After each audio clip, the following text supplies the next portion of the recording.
Di awal cerita, Hari, Duri, Simbi, dan Gembi sedang menonton drama tentang peristiwa mengerikan pada masa dinasti Joseon. Dalam drama tersebut, diperlihatkan penyerangan makhluk serigala yang disebut Yurang yang telah berhasil membawa kabur Putri Yewon.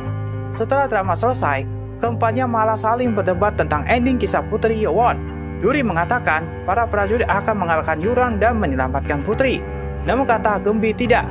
Gembi mengaku tidak tahu kejadian sebenarnya karena dia goblin yang berasal dari 500 tahun lalu. Sayangnya dia tidak mau memberikan tahu kejadian yang sebenarnya.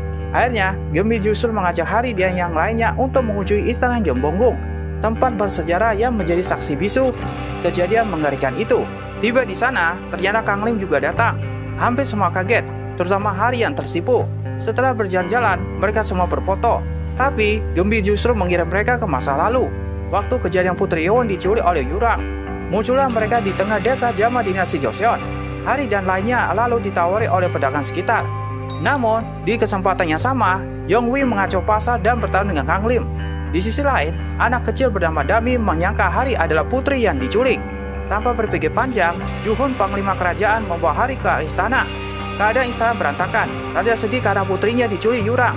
Namun setelah Juhun datang, Raja gembira, lalu mengajak Hari yang dianggap putrinya untuk berbicara empat mata. Raja mewasiatkan untuk menjaga pedang perak warisan.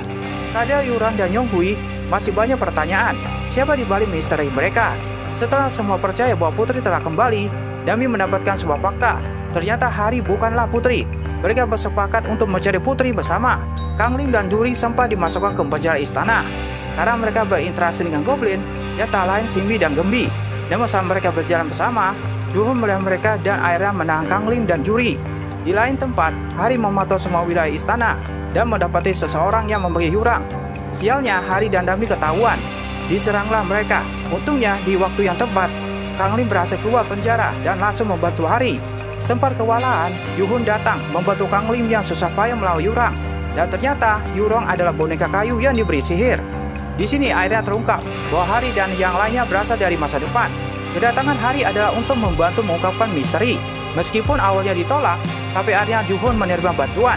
Juhun, Kang Lim, dan Simbi menuju ke rumah Piong-Piongan, tempat Putri Yewon disekap. Informasi ini didapat dari kekuatan Simbi.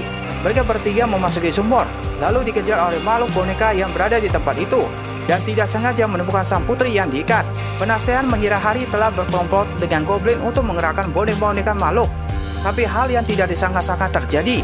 Ternyata orang-orang yang berada di istana banyak menjadi makhluk boneka. Kalian tidak tahu siapa di balik makhluk boneka tersebut. Ternyata Juhun. Terus siapa yang bersama Kang Lim dan Simbi? Itu adalah boneka yang dibuat Juhun, mirip dengan dirinya. Di sini terungkap semua alasannya. Ternyata keluarga Juhun dihabisi. Lalu hanya dia yang masih hidup, sendirian dan terasingkan. Karena itulah dia memiliki dendam. Dia beralasan untuk menghabisi raja. Namun semuanya gagal. Hari menggagalkan pemberontakan Juhun kepada raja. Tapi ketika putri hendak diselamatkan oleh Kang Lim, boneka berwujud Juhun menampakkan bentuk aslinya dan berupa pedang perak sang putri. Di dalam pedang itu terdapat permata hijau yang memiliki kekuatan dahsyat. Kekuatan itu berasal dari goblin. Juhun mendapatkan keinginannya dan berubah wujud menjadi monster boneka.